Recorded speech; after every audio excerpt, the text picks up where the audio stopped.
ב-1947 נולדו שתי מדינות, הודו ופקיסטן. שתיהן ירשו את הדמוקרטיה הבריטית ואת המוסדות הבריטיים. אבל אם היית שואל חוקרים, גם אז וגם הרבה אחר כך, מה הסיכוי של כל אחת מהמדינות האלה להפך להיות דמוקרטיה יציבה, היית מקבל את התשובה 0. וזה באמת היה נכון אצל פקיסטן. היא לא דמוקרטיה יציבה. אבל משהו קרה בהודו שהוא שונה. למרות כל הסיכויים, הודו הפכה להיות דמוקרטיה. איך זה קורה? האם זה משהו בתרבות שלה? האם זה משהו בחברה שלה? האם זה משהו בדת שלה? ולמה גם היום הודו מדורגת כל כך נמוך במדדים של הדמוקרטיה, שהיא נחשבת פחות דמוקרטית מעזה? בדיוק בשביל הסיפור הזה הבאתי את פרופסור סלבדור בבונס מאוניברסיטת סידני, שלאחרונה כתב ספר בדיוק על הדמוקרטיה ההודית. הספר הזה הוא ספר מרתק, שנוי במחלוקת וקוראים לו דרמה דמוקרסי. דרמה בהודית זה חובה. ובין היתר דיברנו על הדברים הבאים. איך אפשר שדמוקרטיה תהיה עם חובה, כאשר השיח הדמוקרטי המערבי הוא של זכויות? אולי אנחנו לא מבינים משהו. הדבר השני, איך יכול להיות שהאינטלקטואלים של הודו מדרגים את הודו יותר נמוך מאשר עזה במדד הדמוקרטיה? יכול להיות, כמו שהאורח שלי אומר, שהאינטלקטואלים של הודו הם לא נגד המפלגה, אלא הם נגד הודו? נשמע לכם מוכר? וחוץ מזה, דיברנו גם על עוד נושא מאוד מאוד חשוב. מה נקודות הדמיון בין הודו ובין ישראל, גם בהקשר של הדמוקרטיה, וגם במקום שהדת תופסת בתוך המדינה הזאת? זאת הייתה שיחה מרתקת, מומלצת בחום. שלום וברכה לכולם, מה שלומכם? לי קוראים רועי יוזביץ, ואם יוטיוב הציע לכם את הסרטון הזה, זה אומר שאתם אנשים ברמה ובקלאסה. אז יש בערוץ הזה עוד המון שיחות עם החוקרים הגדולים ביותר בעולם, ולא רק זה, מעבר לזה יש לנו גם שיחות על בינה מלאכותית. אם אתם רוצים לדעת עוד, הדבר הכי חשוב שאתם יכולים לעשות זה תירשמו לערוץ. זה באמת הדבר הכי טוב שיש, ואז יוטיוב ידע להציע לכם עוד סרטים מהסרטים שלי. אם אתם רוצים לתמוך בנו, אתם יכולים לעשות את זה גם דרך כפתור הסופר תודה. אתם לא חייבים להישאר על ה-6.90, קחו את זה יותר שמאלה, תפנקו אותנו, כי באמת אנחנו ערוץ עצמאי, וגם דרך כפתור הפטריון, דרך דף הפטריון שלנו. ועכשיו, פרופסור סלבדור בבונס. Professor Babones, thank you so much for coming today. How are you? I'm doing well. It's a pleasure to talk to you. It is a pleasure speaking with you, and the title of your book is Dharma Democracy, and I think, you know, the first thing that comes to mind when one sees you is that you are not an Hindu guy, you are not an Hindu, and I think that I would go with the first question is that you mentioned in your book that the initial motivation to research India was to understand why among post-colonial nations, India uniquely maintained a stable democratic system. So my first question is, could you please elaborate further on your motivation? So what specifically drew you to India, and what did you find particularly compelling or unusual about India's democratic trajectory? Not only am I not Hindu or Indian, I'm not even an Indologist. I'm not a specialist on India. I'm a comparative sociologist. And this is a quantitative comparative sociologist at that, not even a specialist on cultures. One of the big mysteries of quantitative comparative social science for the last 25 years has been, how did India remain a democracy? Nearly all post-colonial countries start with a democratic constitution, but very quickly they become non-democracies. Very often they have one election and that's the last election, or they have a succession of military coups, or there's something else that prevents them remaining a democracy. So the most famous analysis done by the political scientist Adam Przeworski and colleagues in 2000 was the foundational work of the quantitative study of democracy. They found that India had essentially a zero statistical chance of remaining a democracy after independence. And yet here we are, 77 years later, with a democratic India. So the main motivation was, how can we solve this long-standing puzzle of comparative social science? And my own answer is that political scientists have been looking in the wrong place. They've been looking at institutions, or they've been looking at constitutions, or the actions of political parties. And as a sociologist, I think the real answer has much more to do with society. And that's what brought me to the topic. Okay, so it is not top-down, it is much more bottom-up. Much more bottom-up. And therefore, we need to unfold what bottom-up means. Israeli, by the way, I think maybe is another post-colonial country. Well, and depending whether we consider it post-colonial or not is the question. But the similarities between Israel and India is something that we are going to also discuss in this conversation. Now, the title of your book, and if you could please show it. Oh, so sure. Of course, I've got a copy. Every author does. Yes. And if you want, you can get your own copy at Amazon and link in the description below. Okay? And after we have said that, the title of your book is called Dharma Democracy. Now, this title invokes a traditional Hindu concept of Dharma, which is basically can be translated to duty, to the Western notion of duty. This is not exactly duty because Indian culture and Western culture are very, very different. But Western democracies' discourse, however, tend to focus primarily on individual rights rather than collective duties. Now, could you please explain specifically what do you mean by Dharma democracy, and how can those two apparently contradictory approaches, like right versus right in the Western democracies versus duties in the Indian democracy, could be reconciled? The word Dharma in the title of the book really has two related meanings. One is on the idea of duties, and India being a democracy of duties, and that it's very difficult in very traditional, conservative countries, highly religious countries, as most of the developing world is. It's very difficult in countries like that, like India, to energize people or to motivate people around a discourse of individual rights, because they are people who, for the most part, are extraordinarily conservative. I mean, in India, 90%, more than 90% of people pray every day. People are, their personal life is suffused with religion. So the narratives of rights that we typically peddle about democracy coming from the West just don't inspire people in the developing world, in much of the developing world, in the way that a narrative of duties does. At least it does in India, and I think it might in other countries as well. Now, that said, there's another reason for the title Dharma Democracy, which is that the main thesis of the book is that India survived as a democracy because of the strength of Hindu civil society in India. Hindu civil society in India was and is horizontally organized. Western political theorists, when they look at civil society, they tend to exclude religious institutions from civil society because religions in the West, and particularly in the Christian West, religions are vertical silos. A Presbyterian does not go to the Catholic Church. A Catholic does not go to the Anglican Church. The Anglican does not go to the Mormon service, right? These are all vertically oriented silos. So they don't create links between people. There's no web of religious organizations connecting people. Of course, in the Hindu faith, it's very different. If you go to a Hanuman temple, there's Ganesh, there's Ram, and there's Shiva. There's no contradiction in that. What's more, people do not just go to one temple. People will go to temples of different gods and offer prayers to different gods at different times. And there's no contradiction in that. So the Hindu religion was not anathema to the development of civil society the way that the Christian religion was. So our standard story of democracy in the West is that a rising middle class started to challenge the authority of churches and sought to create a new sphere of civil society outside of the sphere of religion. Well, in India, civil society was created inside and strongly connected to the sphere of religion. That's why I think Western political scientists and Western social scientists in general, when looking at India, have not seen a strong civil society. Because in their mind, if it's religious, it's not civil society. Yet the reality is in India, most civil society is thoroughly religious in orientation. And again, I can hear the comparison to Israel, but we will touch upon it later on. Again, since what can I say? I'm a Western. The idea of what you said was very interesting, but the idea of the Hindu caste, that there are different,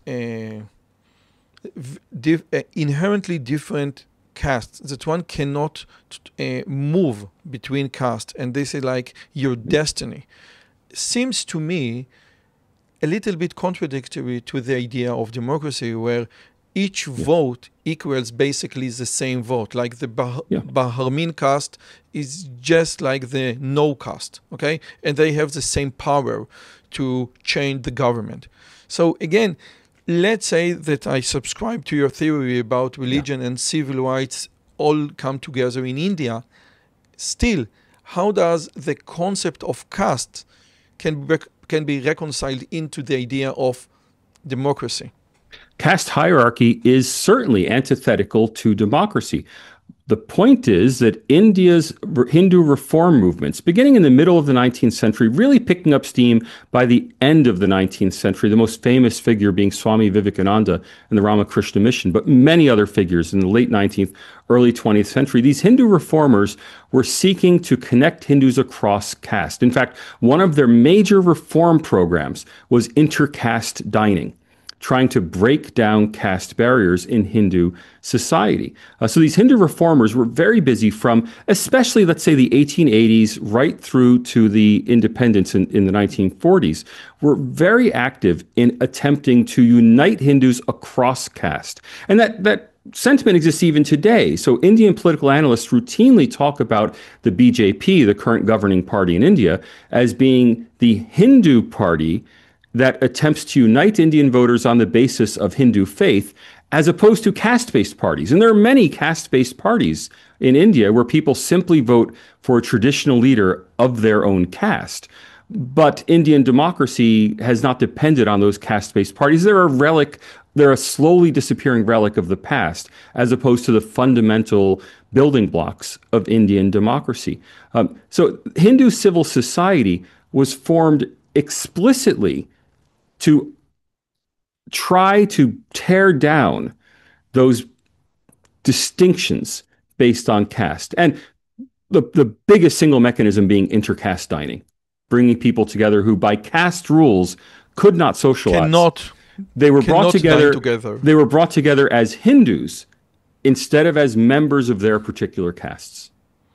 So in order to obtain a real democracy, whatever the meaning of the word is, one needs to give up the notion of caste, or just restricted to like a metaphysical sense, but not in the materialistic political sense where the Bahramin vote weight much higher than the no-caste vote. Well, this is really just straight out of the sociology of Emil Durkheim or the political science of Robert Putnam. Robert Putnam put it in much more accessible terms. He talked about vertical organization of society, like a caste, meaning that you're either in one caste or another, or like a Christian religion, you're in one sect or another, versus the horizontal organization of civil society. And Putnam said that the horizontal organization of civil society was necessary as a foundation for democracy. And the reasoning is simple. In most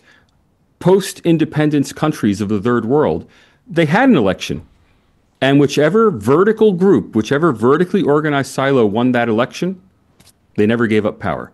So, for example, in Pakistan, the Punjabi side of Pakistan, what was called at the time West Pakistan, they seized the reins of government and independence, and Bengalis were a subjugated group in Pakistan society until their independence in 1971 with the country of Bangladesh, because the vote turned out entirely on the Punjabi party and the Bengali party, and never the twain shall meet.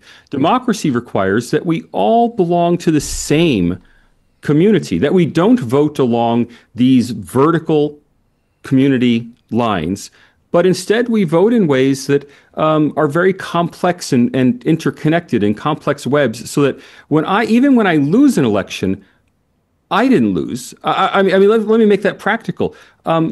If you're in the United States and you support a Democrat or a Republican, well, you probably support 80% of the policies of the Democratic Party, but only 20% of the policies of the Republican Party.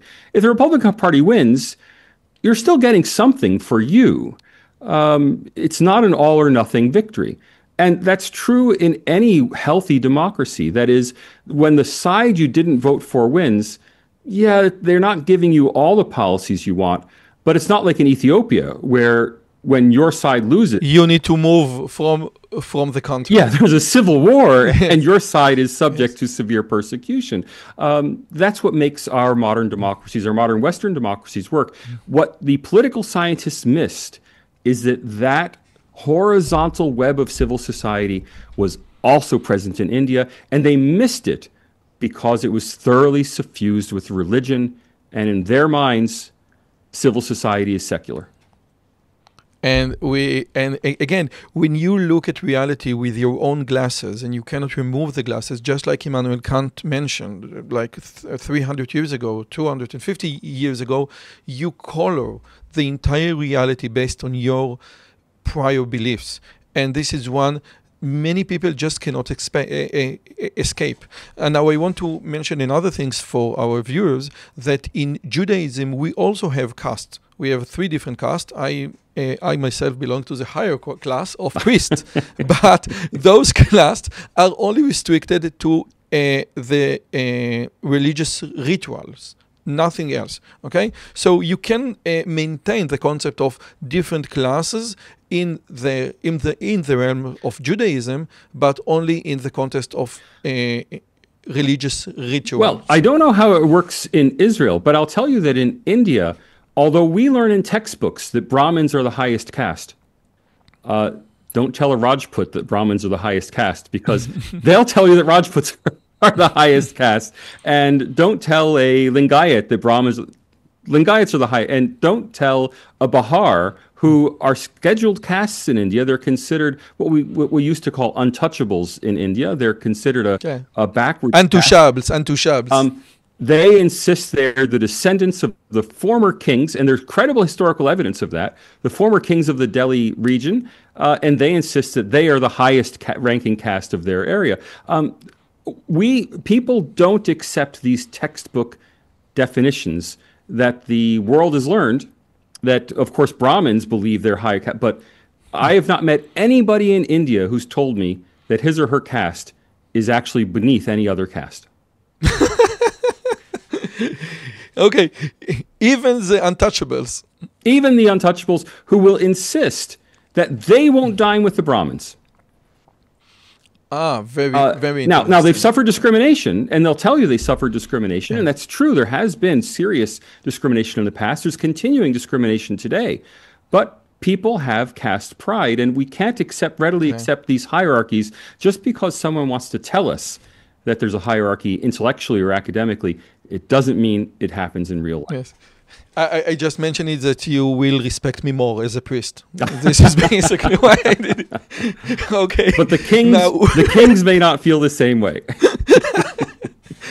Okay, let's move on to the first chapter of your book. Yeah. And should India even be considered a democracy? And Christopher Jaffer says that India is not a democracy at all. It is an authoritarian vigilantic state. Like it is not, many says that the RSS is a paramilitary organization like Hamas or Hezbollah. And it is very weird because the RSS people carry no weapon whatsoever. So the idea is that we treat India as a worst democracy ever based on the VDEM ranking. And what you say in the first chapter of your book, that the VDEM ranking is very, very biased, and we will need to cover this, but basically it is not suitable to India just because of the reasons that you supplied before. So if you please could first elaborate on what the VDEM ranking is and how India score very low on this ranking. Let me start with what they call a teachable moment. You mentioned the RSS. The RSS is the Rashtriya Swayamsevak Sangh, the National Volunteer Organization. Narendra Modi, the current Prime Minister of India, is one of those Swayamsevaks. He's a volunteer of the RSS. The RSS has somewhere around, 5 million or so members around India. If you go to Wikipedia, you will see the RSS is an Indian right-wing citation, paramilitary citation organization. Now, why are there 6 citations? Anytime you see 6 citations on Wikipedia, it's because it's not true. The RSS is the RSS a paramilitary organization? Well, they've never been discovered with weapons. They've been banned 3 times in India, subject to official repression. Thousands of its members were jailed during the emergency of 1975-1977 because they opposed the dictatorship of Indira Gandhi. Now, it is an organization that is a civil society organization where people do meet. They hate being compared to the Muslim Brotherhood because they're thoroughly anti-Muslim, but in many ways they're like the early Muslim Brotherhood, not today's Muslim Brotherhood, but the Muslim Brotherhood of 80 years ago.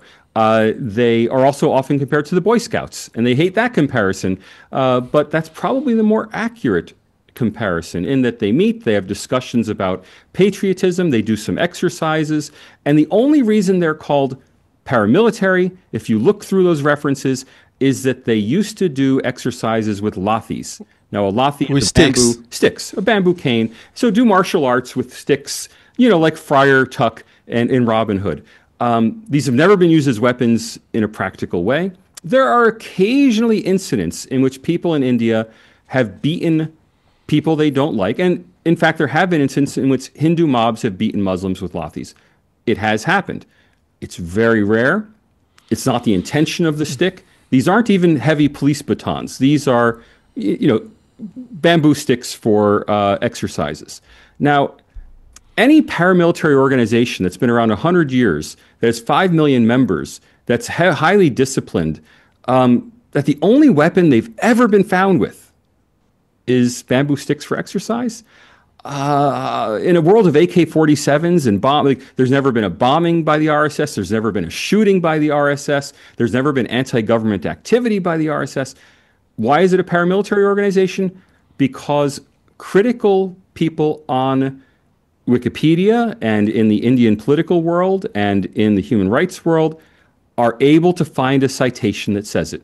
If you can find a citation, you can endlessly repeat it. And this sort of character assassination in academia and the press and Wikipedia should be very familiar to Israelis, because it's the same kind of thing that's leveled against Zionist organizations or leveled against anyone who tries to do anything that breaks the consensus of the intellectual world. So that's the RSS. If we go to the VDEM rankings, no, I don't say they're inappropriate for India. They're perfectly appropriate for India. They're just very badly designed, and they're really open to abuse. So VDEM is the Rise of Democracy Institute. It's in Gothenburg, Sweden. It's funded by the European Union. They have a series of 5 major indicators of democracy. One is universal suffrage, but the problem is everybody gets a perfect score. Even China gets a perfect score for universal suffrage. Nobody can actually vote, but the Constitution says you have suffrage, so perfect score. The second one is election. Do you have elected officials? Again, everyone gets a perfect score. Vietnam gets a perfect score for elected officials, despite the fact that its officials are elected in one-party elections. It doesn't matter, perfect score. So all of the discriminant power of the VDEM rankings comes from the 3 subjective indicators. Are elections free and fair? Do people have freedom of expression? And do people have freedom of association? And the problem with these is that they are subjective, and the people filling out the surveys for VDEM, the experts who are telling VDEM how democratic is India, are primarily Indian political scientists. The people filling it out for Israel will be Israeli political scientists. People filling out for the United States will be American political scientists. And Indian political scientists, as a class, generally hate Narendra Modi and the BJP. They are thoroughly against this government. And it's very easy on a subjective question. For example, I'll give you an example of a question from freedom of association. I'm sorry, freedom of expression. The question is, does the government secretly influence what newspapers can write? Well, how do I know if the government can secretly influence it? Now, if I believe that everything's being controlled by an evil government, I'll say yes. But I have no evidence of that. Is the Electoral Commission influenced by the government? Again, how do I know that the Electoral Commission's been influenced by the government? I have no way to know that, yet I have to answer it. So when we have subjective questions like this being answered by people inside the country who view the VDEM rankings as a tool for getting back at the government, I often call the VDEM rankings the India rankings, because more than half of all of the news reporting about the VDEM rankings mentions India. Right? These. Okay. No one cares. This is very interesting. Yeah. Now, let me just quote something Please. from your book, okay? Yeah. It's not. It is my quote, but based on Sure. what you wrote. Between 75 and 77, during India's emergency, democracy was significantly restricted, with civil liberties and electoral freedom being much restricted. Today, according to the Videm rating cited in the book, India democracy score even lower, or a little bit higher, even lower than during that period, with India rank an electoral autocracy. Autocracy. Electoral autocracy, yeah. Autocracy. Okay, I'm an Israeli. Okay, so how can it be? How can it be that India score lower than Gaza and yes, freedom of expression, academic freedom. Yes, it's crazy. Look, during the emergency, the Indian Express was publishing blank pages where the government censored its editorials, or other news. There was complete government censorship of the press. There was only one radio station, and it was the government mouthpiece radio station. Today in India, there's an extraordinarily vibrant media landscape. Now, yes, many TV stations in India are friendly to the BJP government, but several are not friendly to the BJP government. Many newspapers are very unfriendly to the BJP government. I mean, there's no sense in which the Indian media is a controlled media along the lines that it was in 1975-77. Yet, if you're a political scientist who comes from the Congress Party, the previously dominant party in India, you consider yourself a Nehruvian. Nehru was the independence leader after the death of Mahatma Gandhi. Nehru was the first prime minister of India. And then his daughter, Indira Gandhi. Indira Gandhi is not related to Mahatma Gandhi. Indira Gandhi, different family, is the daughter of Jawaharlal Nehru. If you're a member of the Congress Party and you're a political scientist, you think, well, things weren't so bad under Congress, but now they're terrible under the BJP.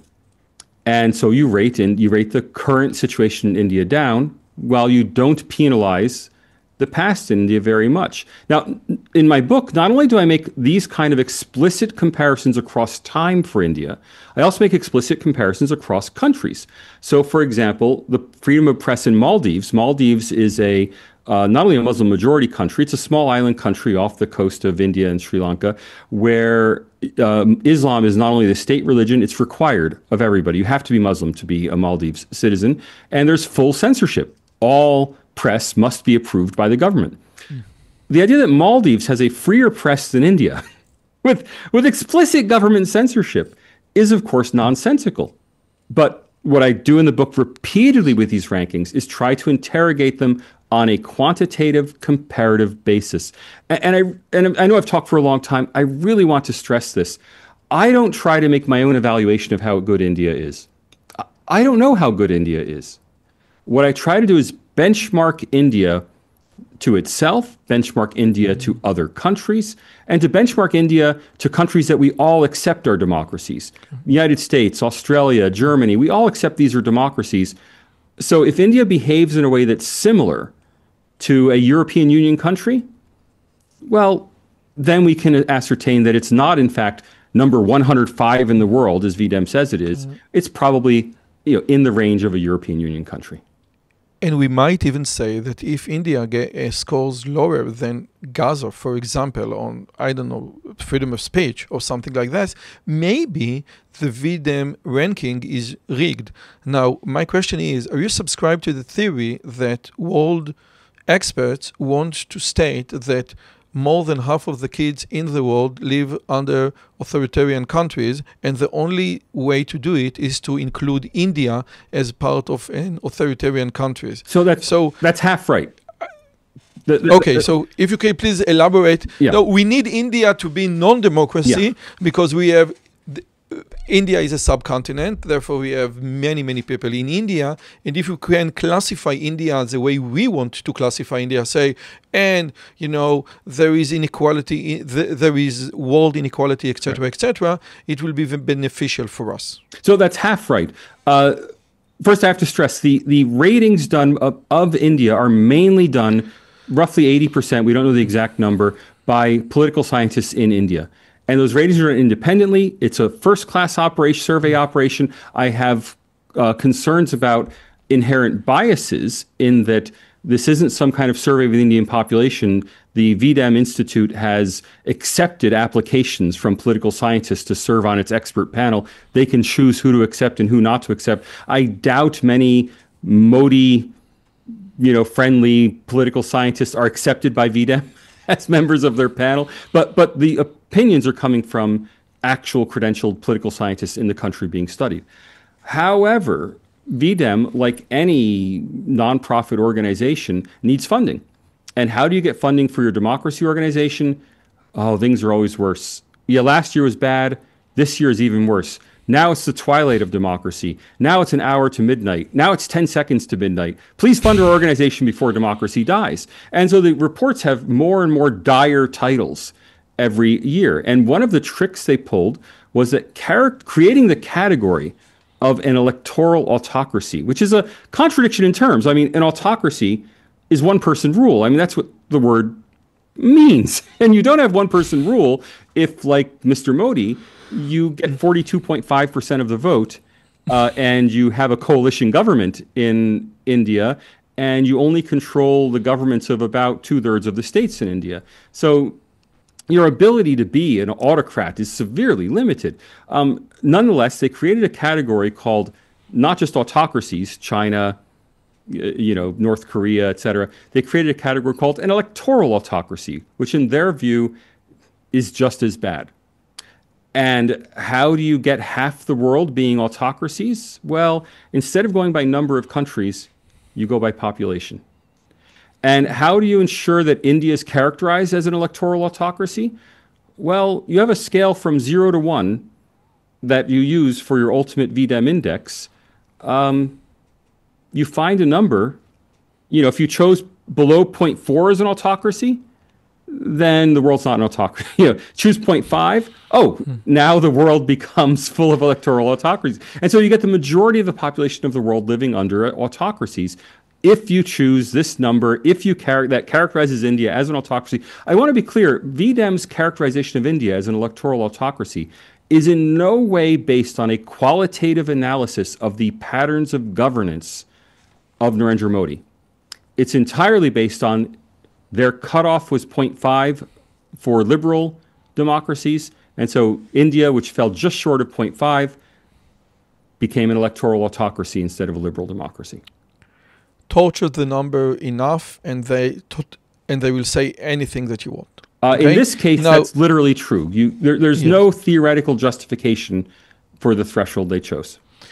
And again, you mentioned again the political scientists in India, the Indian political scientists, that they are anti the BJP, but you famously stated during a conference in Delhi that India's intellectuals and experts, India's intellectuals are anti-India. Just a second, my editor made a huge research on your book, and they are not anti-BJP, just like you just stated. They are anti-Indian, which sparked a significant controversy. Now, in your article the day after, you compared the situation in India to the situation in Israel, where the intellectuals are anti-Israels. So the comparison, I find the comparison, I think, accurate. But if you can please elaborate on the comparison. So first, I found the response to my statement very amusing, because if I said that Australian intellectuals as a class are anti-Australian, everyone would shrug their shoulders and say, yeah, we all know that. If I said American intellectuals are anti-American, we all know that. Saying Indian intellectuals are anti-India, that was just that got people talking. And what was missed was the context, in that I was really saying that you Indians believe that the VDEM rankings are produced in Switzerland in Sweden by Swedish people who hate India. That's not true. The rankings are actually coming from Indians. And so the real context was, it's not the Swedish academics who are anti-India, it's the Indian academics who are anti-India. But, you know, things take on a life of their own, and I won't. I do own up to the remark, but the showman in me loves that it went viral. The academic in me wants to clarify that, you know, it was not an accusation of unpatriotic or anti-national sentiment. It was an explanation of where the rankings came from. They don't come from Sweden. They come from India. Okay, so what can I extract from this scenario? That the intellectuals of every modern country feel ashamed that the country are so successful, therefore they want to be against their country, like the intellectual in Britain, the intellectual in the USA, and of course the intellectual in Israel. So in this context, Israel is no different than all other developed countries. The intellectuals are the intellectual presents anti-patriotic philosophy. Yeah. I would say that Noam Chomsky is, he can say that he's in favor of America, but everything that he does and say and writes is anti-America.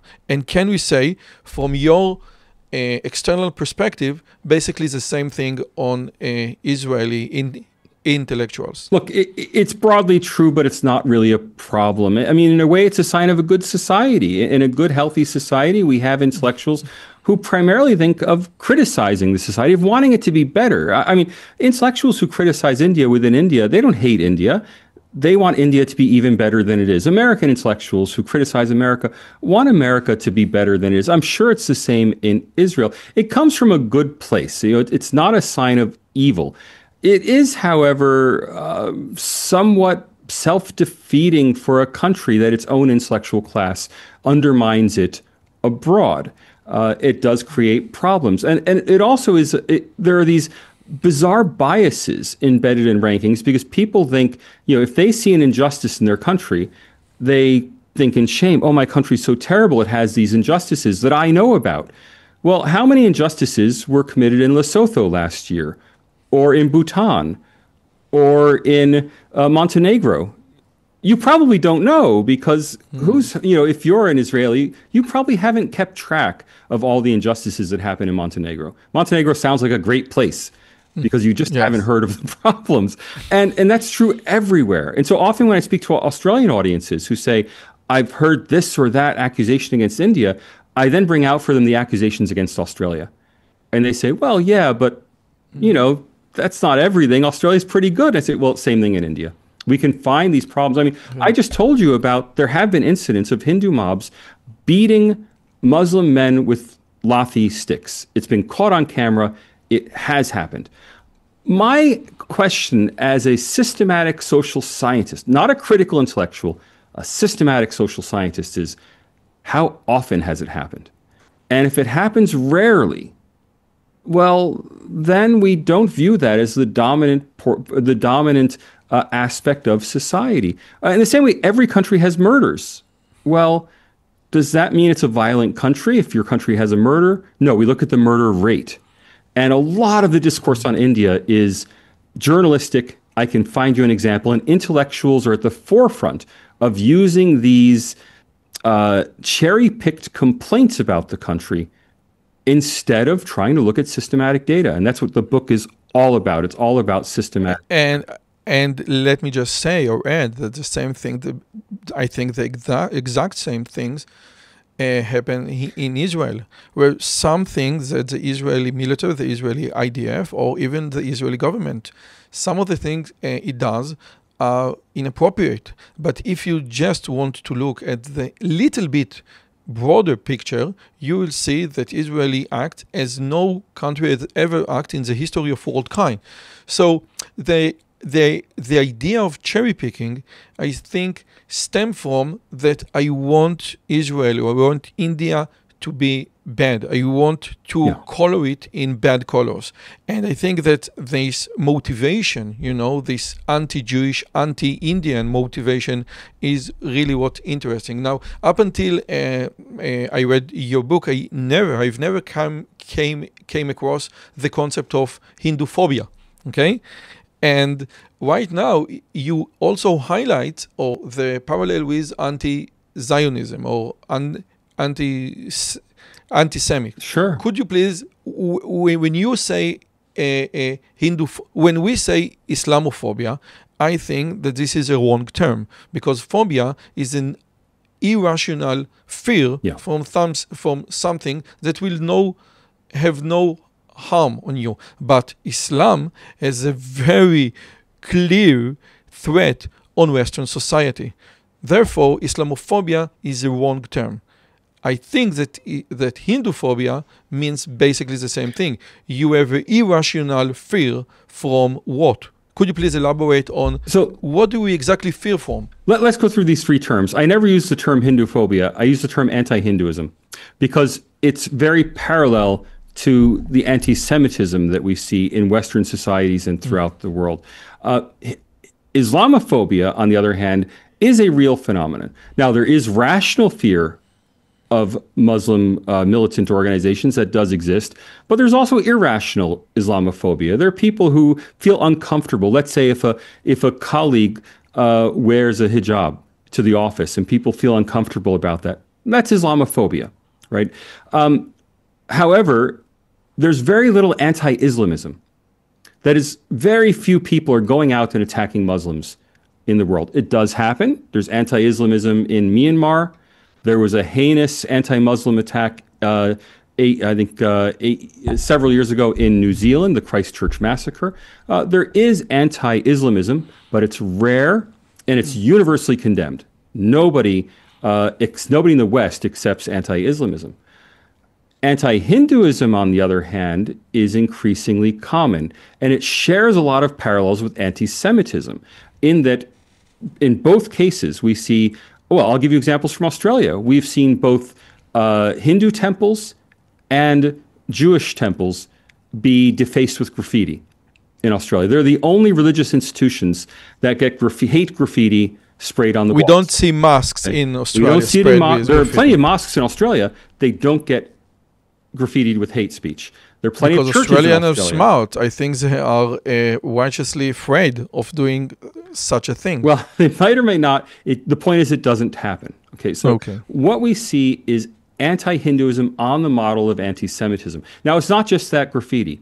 It's in international organizations. When you look at organizations like Human Rights Watch, like Amnesty International, these organizations have become, frankly, infiltrated by Islamists and Islamist sympathizers. Thus, they have an overwhelming interest in the Palestine issue. Now, without taking a position on the Israel-Palestine conflict, I'm not an expert on that. This book, my book's not about that.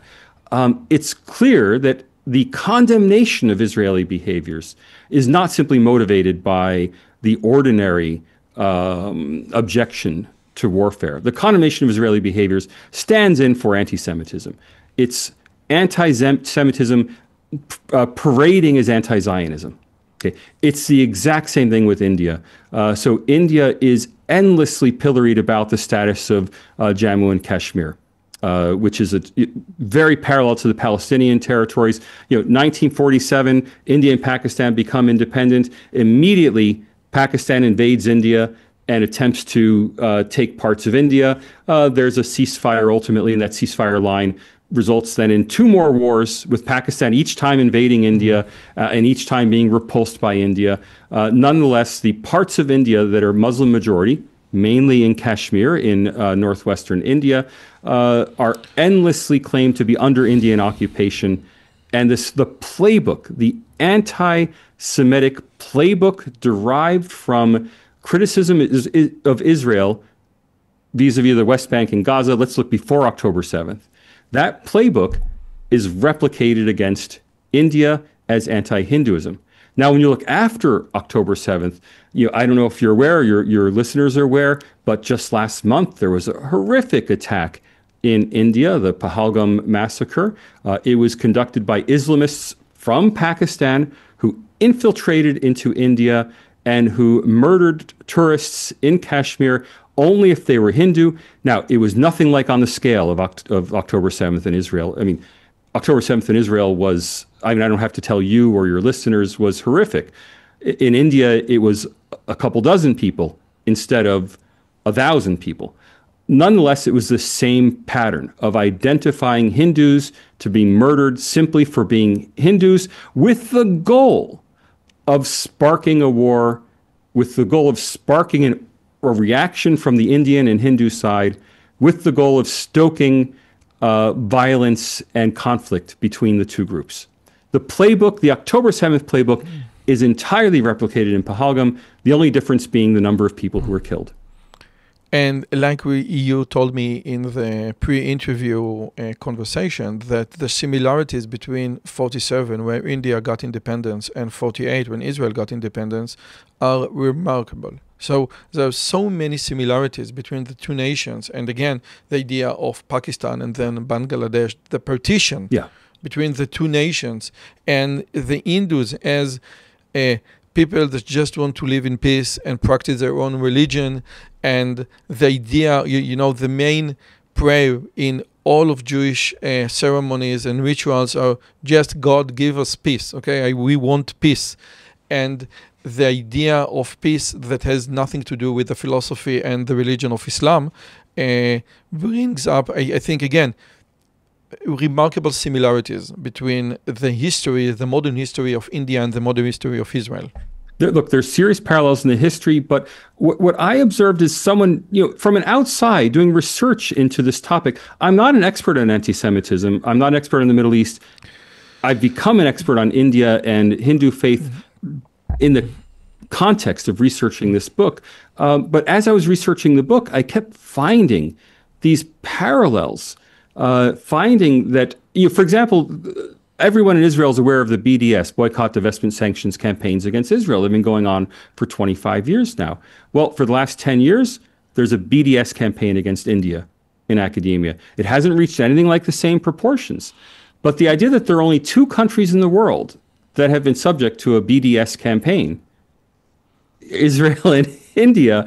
It is strange. It's strange. And strange. And in both cases, it's been justified by the supposed occupation of Muslim majority areas by the country. In India's case, Kashmir is the prompt for the BDS campaign. In Israel's case, of course, West Palestinian territories. It's just incredible, the parallels between the two. Okay, now with your permission, let's move on to the roots of democracy. And at the beginning, you told me that if you're willing to alter your perspective from top down, from the viewing first the constitutions to bottom up viewing the society, you will see that the democracy in India wasn't given to it by the Great Britain, like many people think. Great Britain brought democracy to the world, and you emphasize that India founders, primarily the Hindu leaders, left behind an extensive literature discussing democracy and nation building. So if you could please elaborate on this literature. So in particular, how did this compare with other countries, such as Pakistan, that didn't produce similar democratic text? And I will just say that I think the most popular book in Israel about India that was written in 48 or in 51, the Israeli journalist speaks with, I think, Nero. And he says, how do you translate words to Hebrew? So how you take the word that that the government take a factory and make it its own.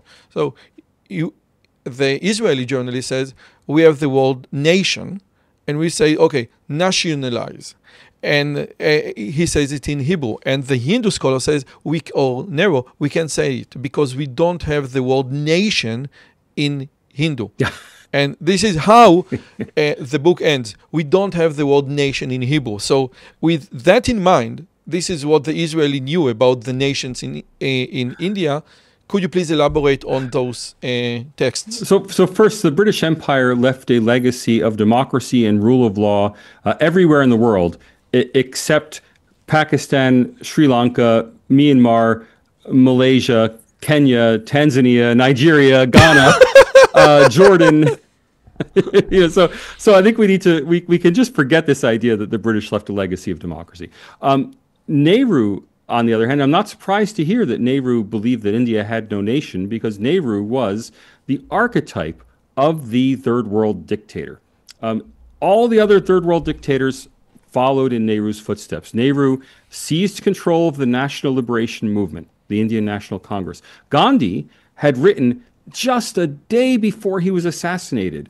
He had written that the Indian National Congress should now be disbanded because India had its freedom. So why would it need a national liberation movement? Nehru had other ideas. He turned it into a political party. That happened across the world. National liberation movements, which were big tent national liberation movements, became political parties. They came to be run by a single family. In India's case, it was the Nehru-Gandhi family. Again, no relation to Mahatma Gandhi.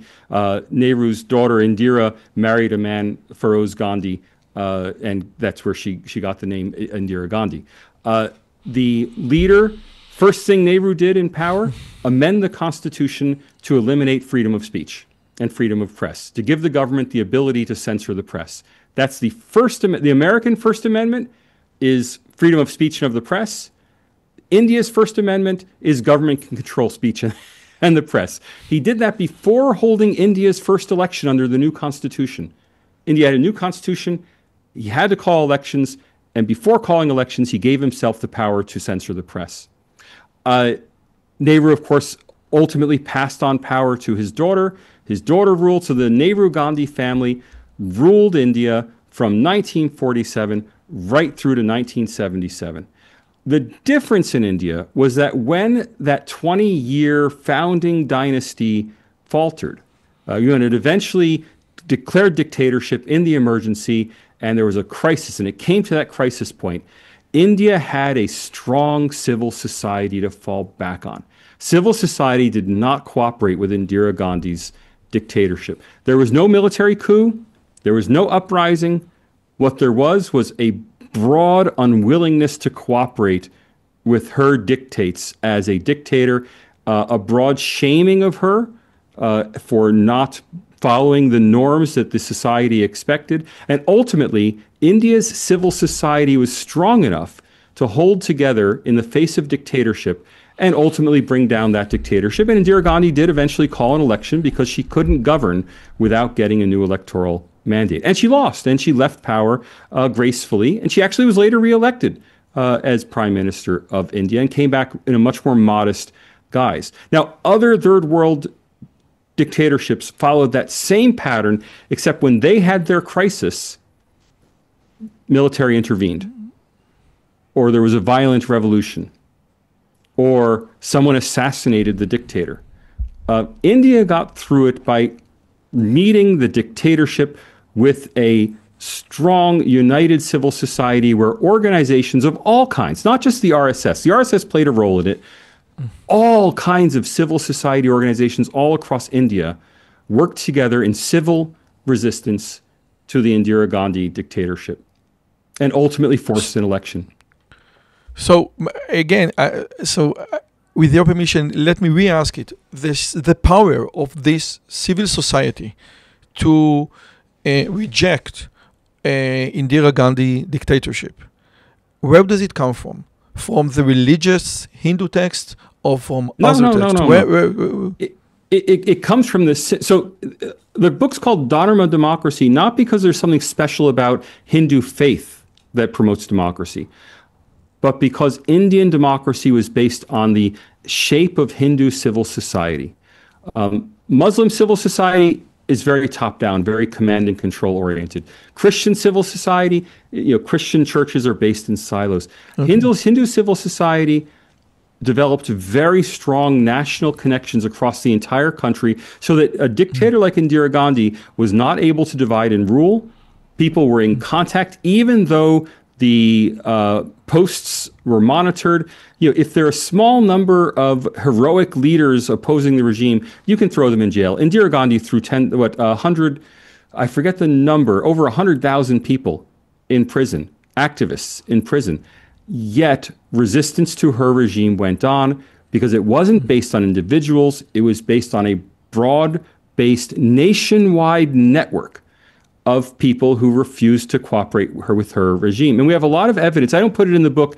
It's well known to Indians. So I didn't put the actual names of all the organizations in the book. I didn't want to bog the book down with names of obscure organizations from India from the 1970s.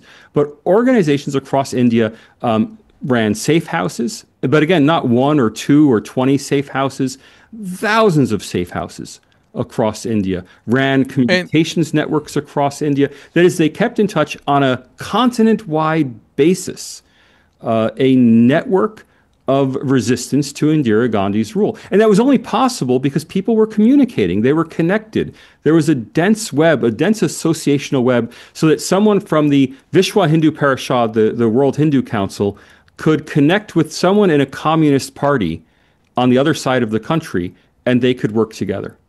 And okay, so let me rephrase it. The one thing unique about India, which enables to the creation of this continent-based network, okay, was that the civil society was not vertical, was horizontal, and we can say that the idea of horizontal society means that when you believe in one thing, you also can go to the temple of another believer. Therefore, there is a web of connection in the civil society, and such thing doesn't happen in Christian societies. Such thing doesn't happen in Islamic societies. Well, it happens in other societies, but it happens only after immense economic growth. So the standard story of democracy is a rising middle class wants power outside of the churches and wants power in societies, develops civil society organizations that then create this dense network. And this is what happened in the West. Civil society was created outside the churches. All of these associations of the 18th, 19th, early 20th centuries, whether they're professional associations, scientific associations, sports associations, all of these were non-religious organizations. And that's why Western political scientists say that civil society is, by definition, outside of religion. And in India, religion was not a barrier to these things. All of these things happened within and suffused with Hindu faith, with the result that Western political scientists just didn't see it, because they didn't see how an organization that's connected in some way to religion could possibly be a civil society organization. Now, the problem was that Muslim Indians were excluded from these networks. And the key challenge to Indian democracy was and is the fact that, at independence, 10% of India's population, now about 14 or 15% of India's population is largely excluded from these networks even today because they're Muslim and they don't integrate into these networks. Christian, Parsi, Sikh, and Buddhist Indians very well integrate into the Hindu networks. Muslims largely stand aloof. And again, the religion, I think that the one sentence to take out from what you just said, please correct me if I'm wrong, that the religion is in India is not a barrier. It's not a barrier. So yes, that's exactly the magic. It is, and I would even say that it is even vice versa. It is the opposite of barrier. The religion of India is the foundation for the network and the strength of the civil society. And this is why, and this is why I would say that the India-Pakistan thing is very interesting because, again, Pakistan and India emerged simultaneously from the British colonial rule, yet developed dramatically different political trajectories, with Pakistan quickly descended into military rule. And maybe, some people, and myself included, say, listen, maybe there is something fundamental about Islam, which is as a political and religious system, which is inherently anti-democratic. And when we read your book and when I listen to you, you say, listen, it doesn't have to be the case. It is not that Islam is inherently anti-democratic, it is the web of civil society. Yeah. So how do you say what would have need to be otherwise in order for Pakistan to develop a sustained democracy? Look, Pakistan at independence quantitatively had statistically the same zero chance of being a democracy as India did. It's just that Pakistan did not transcend that 0% chance. And now many people have observed that it's been very difficult to sustain democracies in Muslim-majority countries.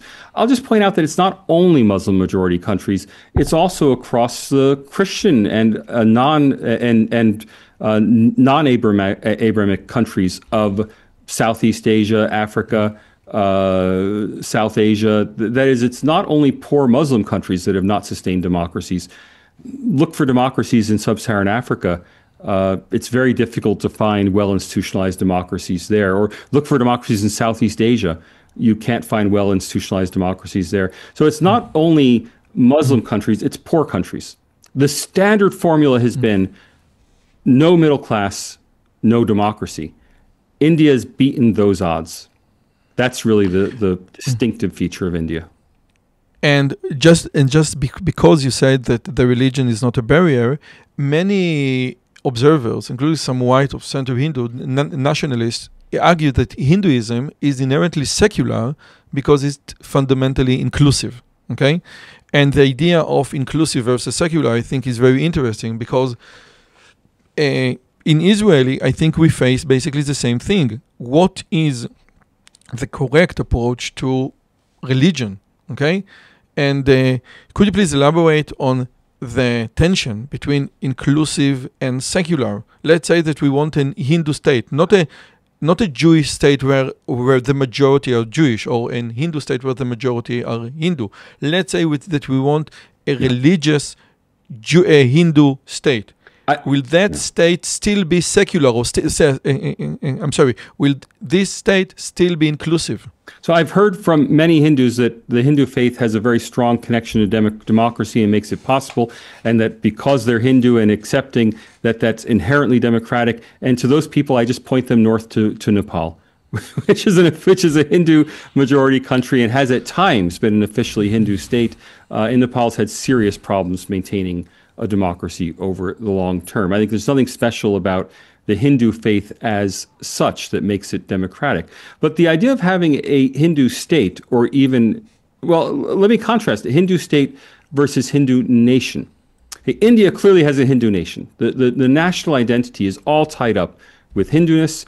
If you ask any school child, I mean, if you ask an academic intellectual, is India a Hindu country? They'll say, no, it's a secular republic that is dangerously threatened by Narendra Modi's overt Hinduism. If you ask any school child, is India Hindu? They'll say, yeah, that's India's Hindu. That's where Hindus come from. So India has a Hindu nation. The character of the nation is overwhelmingly Hindu. Just like America in a previous generation had a Christian nation. Today it's post-Christian, but if you go back 100 to 150 years, America was a thoroughly Christian nation with a secular state. India is a thoroughly Hindu nation with a secular state. Now, that's different from having a Hindu state or a Jewish state. Now, of course, I don't have to tell you that Israel's distinctive history and its connection with the legacy of the Holocaust, makes Israel an exceptional case when we talk about the nature of the state. Israel has a secular state, but it's also a Jewish state in a way that India is not in any way a legally or officially Hindu state. Hindu symbols are largely eschewed in state institutions. The flag is actually a Ashoka chakra. It's not not a Hindu symbol at all. Some would argue it's a Buddhist symbol. There's Narendra Modi has skirted the line a little bit with making state connections to Hindu faith, especially with the Ram Temple project and Ayodhya. But these are very minor. It's kind of like a U.S. president going to the National Cathedral in the United States. It's simply It is maybe like Benjamin Netanyahu go to the Temple Mount, okay? And this will create a very catastrophic thing. So the idea of we cannot even imagine to do what Prime Minister Modi did in the temple in our context of of the Israeli yes and no. political scenario? So he went far beyond global democratic norms in that he didn't just attend the ceremony for the consecration of the temple. He was the official celebrant. And I think that was a personal failing on his part in that I suspect he knew that this temple might be there for 10,000 years. He's only going to be Prime Minister of India for 15 years. That's going to be it. But 10,000 years from now, he still will have been the man who breathed life into the idol at the Ayodhya temple. And I think he just couldn't pass up that opportunity. I think it was too important to him personally for him to listen to the politics and the arguments on it. That's my suspicion. I don't know. I haven't asked the man himself.